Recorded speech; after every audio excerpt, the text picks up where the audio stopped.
So my number one thing, I guess a tip sort of that I can give to women specifically, or non-gendered people.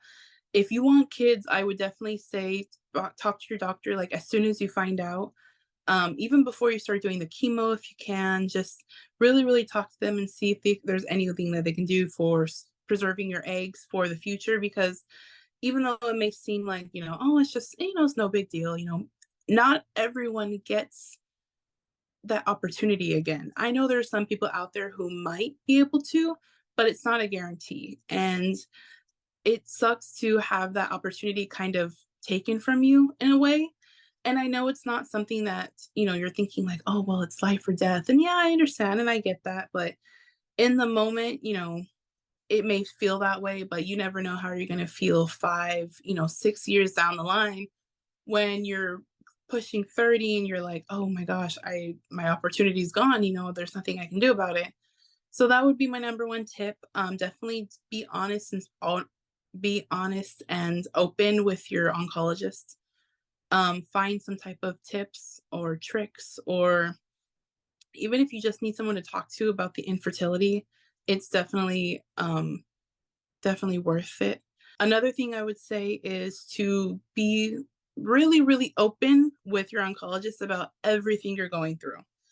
Nothing is too embarrassing.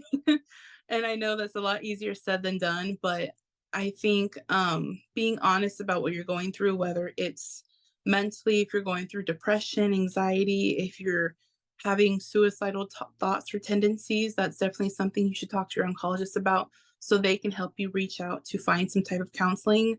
Mental health is very, very important when it comes to this. Like, your mental health will make or break you during this journey.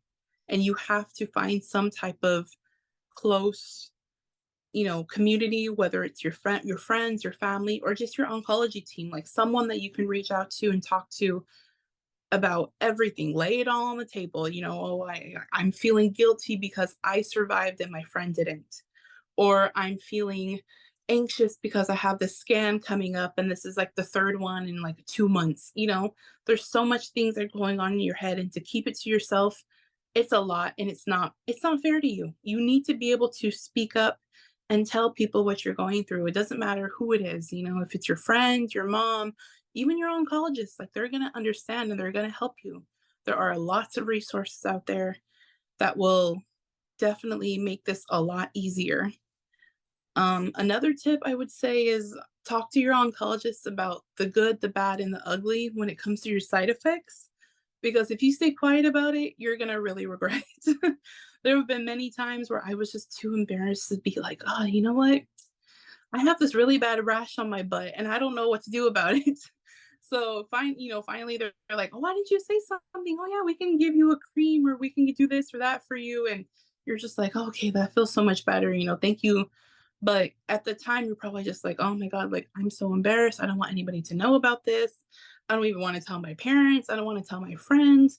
But I mean, this is all related to your cancer journey. One bad, side effect could lead to something else, which could lead to something else. So it's very, very good to try and be open and honest when it comes to your side effects, your emotions, your body, if you're gaining weight, if you're losing weight, if you're losing your hair again, if you're losing your eyebrows, talk to them, find out if there's any solutions that can help, because it'll definitely make a big difference.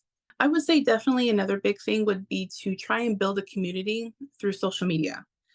Having friends or even just strangers on your feed that you see go through the same things you go through makes you feel so much less alone.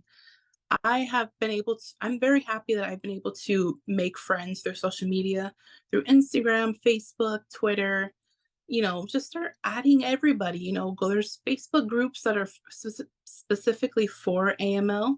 So you can just type in like AML, recovery, AML survivors, AML family groups, caregivers, there's a lot of things out there that are definitely beneficial, and it helps to talk to others about it so you feel less alone, definitely. So I think those would be my biggest tips for expressing your advocacy.